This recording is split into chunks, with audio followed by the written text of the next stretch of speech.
जबान जल जाए अगर मेरे लल्ला को अपाहिज कहा तो।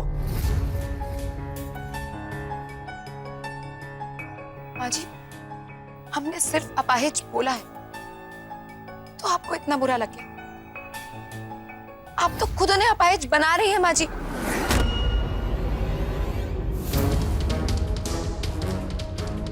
वो क्यों नहीं दिखता आपको? वो क्यों नहीं बुरा लगता कभी?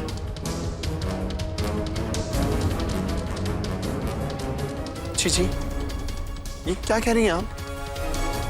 मैं एकदम सही सलामत हूँ और आप भैया से ये किस तरह से बात कर रही हैं? टीटू प्लीज हमें बोलने दीजिए।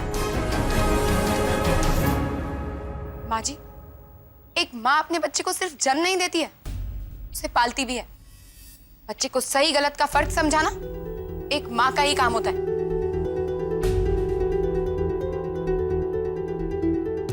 इनफैक्ट माँ तो अपने बच्चे की पहली गुरु होती है।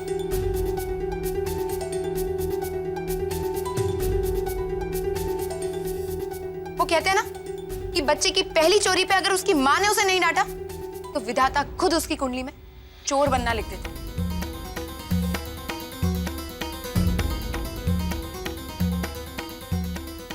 माँ तो उस कुम्हार की तरह होती है माँ जी, जो मिट्टी के ढेर को समेट के एक घड़े का रूप देती है। पर आपने क्या किया माँ जी? घड़ा तो बना दिया, लेकिन उसे धूप में सुखाया नहीं, कच्चा ही छोड़ दिया माँ जी। टीटू निखट्टू के निखट्टू ही रह गए।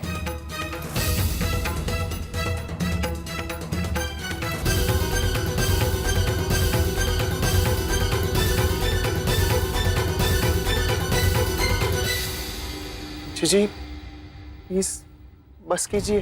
क्यों आप ये सब? अरे पंची बहू, ये क्या कह रही है तू? अरे ये टीटू लल्ला की माँ है। यही तो प्रॉब्लम है ना, कि इन्हें माँ होने के बाद भी अपने बेटे का सही गलत नहीं समझ आ रहा।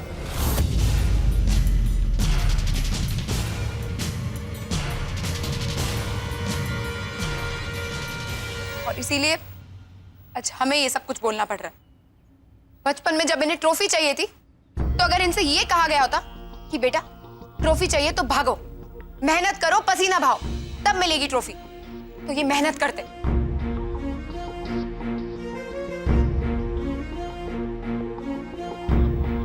जब लोग इन्हें निखट्टू कहते थे तो बजाय ये सलाह देने की कि अपने कान बंद कर लो, अगर ये कहा जाता कि अपनी मेहनत और अपने काम से दूसरों के मुंह बंद कर दो, तो ये काम करते।